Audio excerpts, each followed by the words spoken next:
साल मई जून के महीने में उबलापुर गांव में भयानक गर्मी पड़ा करती थी। बारिश न होने के कारण तालाबों का पानी सूख जाता, साथ ही जमीन का जल स्तर भी नीचे चला जाता। इसीलिए हैंडपंप से पानी निकालने में परेशानी होती थी। अम्मा, नल का पानी फिर चला गया। बाल्टी में पानी होगा, उससे नहा ले। बाल्टी भी खाली है। अभी 1 घंटे पहले जब हैंडपंप में पानी आ रहा था तो मैंने बाल्टी भर कर रखी थी। शेफाली महारानी जी उसी से नहा ली होंगी। हमारा लड़का ऐसे ही बिना नहाए मलिच रह गया। मैंने भी तो कल पानी भर कर रखा था, तो तुम्हारा लड़का उससे नहा लिया। मैंने तो कुछ नहीं कहा, हमारी लड़की नहा ली तो तुम्हें बहुत बड़ी आफत आ गई। अपनी महारानी लड़की से कहो खुद हैंडपंप से पानी निकाल कर रखा करे, वरना लगाऊंगी किसी दिन 2-4 झापड़। मार कर दिखाना मुझे, मेरे हाथ के जैसे है ही नहीं। शेफाली अपनी माँ के साथ रहती थी। उसके पिता की मृत्यु हो चुकी थी। शेफाली की उसकी चाची से अक्सर पानी के पीछे लड़ाई हुआ करती थी। शेफाली के पिता की मृत्यु के बाद चाचा चाची शेफाली और उसकी माँ को घर से निकाल देना चाहते थे। शाम को जब शेफाली के चाचा धनु सिंह घर लौटते हैं तो सोमवती अपने पति के खूब कान भरती है। आज तो आपकी भतीजी शेफाली मुझे मारने को लिपटी जा रही थी। जरा मैंने कह दिया कि हैंडपंप से पानी खुद निकाल कर रखा कर, ऐसे मारने को लिपटी वो मुझे। वो तो ये कहो कि बबलू घर पर था, उसने बचा लिया मुझे। भाभी ने कुछ नहीं कहा? तुम्हारी भाभी तो पूरा मजा ले रही थी। वो तो अपनी लड़की के हाथों मुझे पिटवाना ही चाहती है। इस तरह झूठ बोलकर सोमवती धनु सिंह को चढ़ा देती है। धनु सिंह गुस्से में तुरंत अपनी भाभी के कमरे में जाता है और उनका सामान बाहर निकाल कर फेंकने लगता है। चाचा, ये क्या कर रहे हो? तुम लोग यहाँ से बाहर निकलो, भैया मर चुके हैं। अब तुम लोगों को यहाँ रहने का कोई मतलब नहीं। शेफाली और उसकी माँ सरपंच के पास धनु सिंह की शिकायत करने जाते हैं। पंचायत बैठती है, लेकिन शेफाली की चाची सरपंच को रिश्वत देकर फैसला अपने पक्ष में करवा लेती है।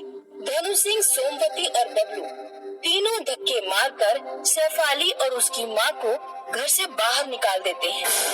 माँ, अब हम कहाँ जाएंगे? बेटा, नानी के घर चलते हैं।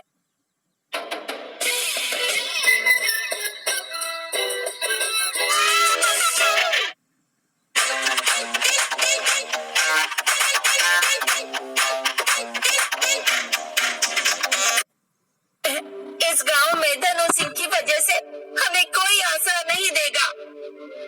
भरी दोपहरी में शेफाली की माँ चलते चलते धूप और गर्मी के कारण बेहोश हो जाती है। उठो माँ, तुम्हें क्या हो गया? शेफाली इधर उधर पानी खोजने लगती है, लेकिन उस वीराने में उसे कुछ नहीं मिलता। वो दौड़ती हुई झाड़ियों के पास पानी की तलाश में जाती है। वहाँ उसे एक हैंडपंप दिखाई देता है। हैंडपंप खराब था, उसमें हैंडल नहीं था। शेफाली तुरंत एक मजबूत लकड़ी ढूंढकर हैंडल बनाती है और हैंडपंप में फिट करती है। 1 घंटे लगातार प्रयास करने के बाद नल से कुछ निकलना शुरू होता है, लेकिन वो पानी नहीं, तरल सोना था जो बाहर निकलते ही जम जाता। ये तो सोना है। शेफाली थोड़ा सा सोना लेकर ही अपनी माँ के पास दौड़ती है। माँ अभी भी बेहोश थी। एक नौजवान घुड़सवार रास्ते से गुजर रहा था। शेफाली उसके पास जाकर बोली, मेरी माँ को अस्पताल तक पहुँचा दो और बदले में ये सोना ले लो। घुड़सवार शेफाली और उसकी माँ को अस्पताल तक छोड़ देता है। फिर मिलेंगे। अस्पताल में माँ का कुछ दिन इलाज चलता है और वो ठीक हो जाती है। माँ, नानी घर जाकर बोझ बनने की जरूरत नहीं है।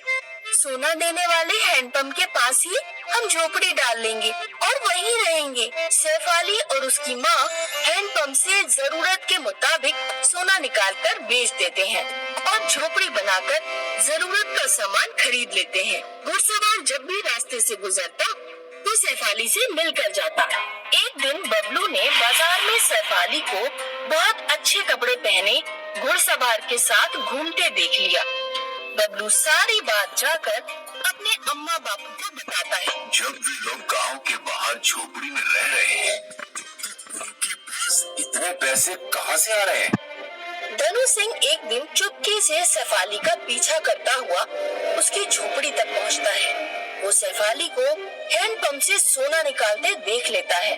धनु सिंह घर आकर एक बैलगाड़ी तैयार करता है। ये बैलगाड़ी से आप कहाँ जा रहे हैं? शेफाली की झोपड़ी के पास एक हैंडपंप है जो सोना देता है। आज रात हम उस हैंडपंप के नीचे का सारा सोना चुराकर बैलगाड़ी से ले आएंगे। रात में धनु सिंह, सोमवती और बबलू शेफाली की झोपड़ी पर जाते हैं। सबसे पहले वे शेफाली और शेफाली की माँ के मुंह पर नशीली दवा रुमाल में रखकर उन्हें सुंघाते हैं और उन्हें बेहोश कर देते हैं। फिर 4-5 घंटे तक हैंडपंप से सोना निकालते रहते हैं। बैलगाड़ी पूरी भर। सुनिए अपने पसंदीदा भोजपुरी गाने मुफ्त में अनलिमिटेड डाउनलोड्स के साथ। गाना ऐप अभी इंस्टॉल करें। भर जाती है। वे अपने थैले और कपड़ों में भी सोना ठूंस लेते हैं, लेकिन हैंडपंप से सोना निकलना बंद नहीं होता। लगता है नीचे कोई बहुत बड़ी सोने की खान है। आप बस कीजिए, इतना सोना बहुत है, इसे ही ले जाने में बहुत परेशानी होगी। धनु सिंह का परिवार बैलगाड़ी पर सोने का ढेर रखकर अपने गांव की ओर चल देता है। रास्ते में डाकुओं की टोली गुजर रही थी। डाकुओं की नजर उन पर पड़ जाती है। डाकू धनु सिंह के पूरे परिवार को मारकर सारा सोना ले जाते हैं। उधर शेफाली घुड़सवार से विवाह करके खुशहाल जीवन बिताने लगती है। किसी ने ठीक ही कहा है, बुरे कर्मों का फल बुरा ही होता है। ढोलकपुर गांव में रामलाल अपने बेटे और बहू के साथ रहता था। रामलाल धोती कुर्ता सिलने का काम करता था। अरे ओ चंदन, अब तो शादीशुदा हो गया है बेटा, सिलाई सीख ले। चंदन वैसे तो गांव में घूमता रहता था, लेकिन कभी कभी 1-2 घंटे अपने पिता से धोती कुर्ता सिलना सीख लेता। कुछ दिनों बाद चंदन के पिता की मृत्यु हो जाती है। सिलाई का सारा काम चंदन ने संभालना शुरू कर दिया। कुछ सालों तक तो चंदन का काम ठीक चलता रहा, लेकिन फिर चंदन पूरे दिन खाली बैठा रहता। लोग कुर्ता पहनना धीरे धीरे बहुत कम करते जा रहे थे। एक दिन चंदन अपनी पत्नी से कहता है, धंधा बिल्कुल नहीं चल रहा। लोग रेडीमेड कपड़े खरीद रहे हैं, कपड़े सिलवाने वाले बहुत कम बचे हैं। समझ नहीं आ रहा क्या करूं। आप ये कपड़े सिलने का धंधा बंद करो। हमारी छोटी सी बगिया में कई तरह के पौधे हैं। आप छोटे छोटे पौधे ले जाकर बेचना शुरू करो। अरे पागल हो गई है, पेड़ पौधे कौन खरीदेगा? अरे आजकल सभी लोग अपने घर गमले रखना चाहते हैं।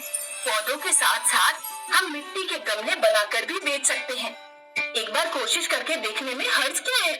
वैसे भी इस काम के लिए कोई बहुत बड़ा इन्वेस्टमेंट तो चाहिए नहीं। चंदन अपनी पत्नी के कहने पर गुलाब, गेंदा, तुलसी, अनार, मनी प्लांट, अमरूद आदि के छोटे छोटे पौधे बेचने निकल पड़ता है। अगले दिन चंदन गांव में पौधे बेचने जाता है। उस दिन चंदन की ज्यादा कमाई नहीं होती। मात्र 100 रुपए की कमाई हो पाई है आज। कोई बात नहीं, अब आप ऐसा करो कि शहर में पौधे बेचने जाओ। अगले दिन चंदन शहर में पौधे बेचने जाता है। शहर के लोग चंदन के हरे भरे पौधों को हाथों हाथ ले लेते हैं। चंदन की अच्छी कमाई हुई। वो बहुत खुश होकर घर लौटता है। लगता है आज अच्छी कमाई हुई है, तभी आप इतने खुश नजर आ रहे हैं। हाँ, तुम्हारा आइडिया काम कर गया। शहर वाले लोग तो गमलों के दीवाने हैं। लगभग हर मकान में मैंने गमले रखे हुए हैं। शहर के लोग उल्लू होते हैं। पहले मकान बनवाकर सारे पेड़ पौधे काट डालते हैं, फिर अपने घर पर पौधे रखकर सोचते हैं कि हमारे घर हरियाली है। अब चंदन हर दिन अपनी पत्नी के लिए कुछ न कुछ लेकर आता, कभी सूट, कभी साड़ी, कभी कुंदन। एक दिन पड़ोस वाली गीता चंदन के घर आती है। अरे भाभी जी, थोड़ी चीनी दे देना, हमारे घर खत्म हो गई है, परसों लौटा देंगे। आप बैठिए, मैं अभी देती हूँ। चंदन की पत्नी चीनी लेने अंदर किचन में चली जाती है। तभी गीता की नजर चंदन की पत्नी की साड़ियों के कलेक्शन पर पड़ती है। हे भगवान, इतनी सारी सुंदर सुंदर साड़ियाँ। गीता चीनी लेकर बहुत गुस्से में अपने घर पहुंचती है और अपने पति रवि से कहती है, तुम भी चंदन भैया की तरह कोई अच्छा काम धंधा करो, नकारा निकम्मों की तरह पड़े रहते हो घर पर। ये चंदन पौधे बेचकर अमीर हुआ जा रहा है। जब मैं इतना आराम करता हूँ तो इसे इतनी मेहनत की क्या जरूरत है। रवि रात में एक छड़ी लेकर चंदन की बगिया में घुस जाता है और सारे पौधे उखाड़ डालता है। अगले दिन जब चंदन और उसकी पत्नी बगिया में आते हैं तो देखते हैं किसी ने सारे पेड़ पौधे उखाड़ दिए हैं। हे भगवान, ये किसने किया? चंदन और चंदन की पत्नी बगिया में बैठकर रोने लगते हैं। तभी वहाँ एक देवी प्रकट होती है। देवी चंदन को एक मनी प्लांट का पौधा देती है। ये साधारण मनी प्लांट नहीं है, इसके हर पत्ते के साथ एक 2000 का नोट निकलेगा। यदि इसे किसी ने चुराया तो उसके लिए परिणाम भयानक होंगे। ऐसा कहकर देवी गायब हो जाती है। देवी द्वारा दिए गए मनी प्लांट को चंदन अपने घर पर रख लेता है। मनी प्लांट से रोजाना एक पत्ता आता और पत्ते के साथ एक 2000 का नोट निकलता। एक महीने में चंदन के पास 60,000 रुपए इकट्ठे हो जाते हैं। उन पैसों से चंदन एक नई बगिया लगा लेता है और दोबारा पौधे बेचने का धंधा शुरू कर देता है। ये चंदन के पास इतने पैसे कहाँ से आए? इसने तो पहले से भी बढ़िया बगिया लगा ली। एक रात रवि चुपके से चंदन के घर में झांक कर देखता है। चंदन और उसकी पत्नी आपस में बातें कर रहे थे। अब ये मनी प्लांट रोजाना 2000 रुपए दे देती है, तो फिर आपको काम करने की क्या जरूरत? देवी ने मनी प्लांट हमें इसलिए नहीं दी कि हम आलसी होकर बैठ जाएं और कोई काम धंधा ना करें।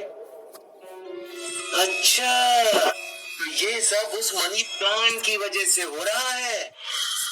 रात में जब चंदन और उसकी पत्नी सो जाते हैं तो रवि उनके घर में घुस जाता है और मनी प्लांट चुरा लेता है। वो मनी प्लांट को एक बक्से में बंद करके रख देता है। अब कल इसमें 2000 का नोट निकलेगा। रवि सुबह उठकर सबसे पहले बक्सा खोलता है। वो देखता है कि पूरा बक्सा सांपों से भरा हुआ है और मनी प्लांट से लगातार सांप निकल रहे हैं। सांप रवि के ऊपर चढ़ जाते हैं। हे भगवान, बचाओ बचाओ बचाओ। ऐसा कहकर रवि अपने घर में चारों ओर भागता है। रवि की पत्नी डंडों से सांपों को हटाती है और मनी प्लांट रवि को लाकर दे देती है। जल्दी जाइए और मनी प्लांट चंदन भैया को वापस कराइए। इस मनी प्लांट में जरूर कुछ गड़बड़ है। रवि तुरंत भागता हुआ चंदन के पास जाता है और चंदन के पैरों में गिर पड़ता है। मुझे माफ कर दो चंदन, मैंने तुम्हारी मनी प्लांट चुराई। चंदन जैसे ही अपने हाथों में मनी प्लांट लेता है, सभी सांप गायब हो जाते हैं। ऐसा तुमने क्यों किया रवि? मेरे पास कोई काम धंधा नहीं है। अगर ऐसी बात है तो तुम्हें मुझे पहले बताना चाहिए था। मैं तुम्हें पौधे बेचने का काम सिखाऊंगा और कुछ पैसे तुम्हें उधार देकर तुम्हारी बगिया भी लगाऊंगा। अब चंदन और रवि साथ साथ पौधे बेचने का काम करने लगते हैं।